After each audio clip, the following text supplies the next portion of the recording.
Hi everyone, Coach Matt here to demonstrate the exercise of this week, which is actually a neck exercise. So here at Rock Solid Fitness, we know that strengthening the neck and all the muscles in it is super important for preventing any kind of chronic neck pain, stiffness, and things like that.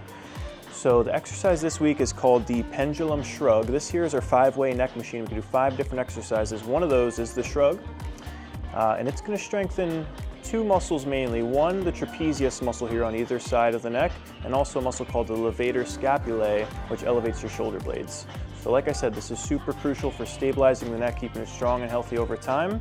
And the way we perform this exercise is you start with the huge stretch at the bottom. Your arms are just going to be acting as hooks, so the elbow will remain straight the whole time.